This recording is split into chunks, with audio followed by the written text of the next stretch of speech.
ദൈവതിരുനാമത്തിന് മഹത്വം ഉണ്ടാകട്ടെ.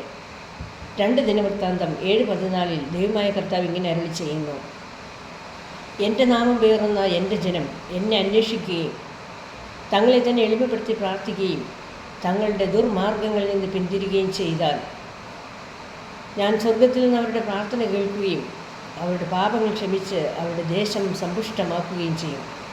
ഇവിടെ നിന്ന് ഉയരുന്ന പ്രാർത്ഥനകൾക്ക് നേരെ എൻ്റെ കണ്ണും കാതും ജാഗരൂകമായിരിക്കും. സ്നേഹമുള്ളവരെ,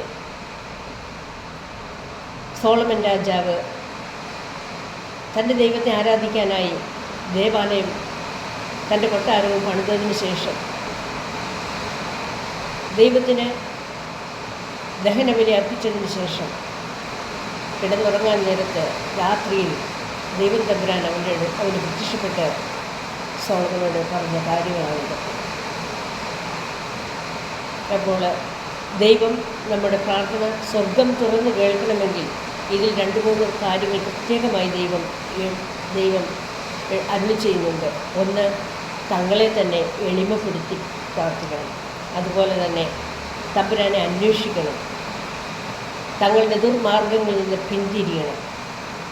ഈ 2-3 കാര്യങ്ങൾ ചെയ്യുമ്പോൾ നമ്മൾ എവിടെ ഇരുന്ന് പ്രാർത്ഥിച്ചാലും നമ്മുടെ പ്രാർത്ഥനകൾക്ക് നേരെ സ്വർഗത്തിൽ നിന്ന് ദൈവം തമ്പുരാൻ തൻ്റെ കണ്ണും കാതും നമ്മുടെ പ്രാർത്ഥനകൾക്ക് നേരെ ജാഗരൂകമായിരിക്കും.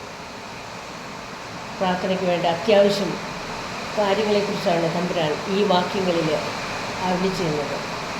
എല്ലാവർക്കും നല്ലൊരു ദിവസം ആശംസിച്ചുകൊണ്ട് വചനത്തിൻ്റെ അഭിഷേകത്താൽ എല്ലാവരും നിറയട്ടെ എന്ന് പ്രാർത്ഥിച്ചുകൊണ്ട് എൻ്റെ വചനം ശ്രമിക്കുന്ന ഓരോ മനുഷ്യരും അനുഗ്രഹിക്കപ്പെടട്ടെ എന്ന് തമ്പുരാനോട് പ്രാർത്ഥിച്ചുകൊണ്ട് നിർത്തുന്നു. Praise the Lord.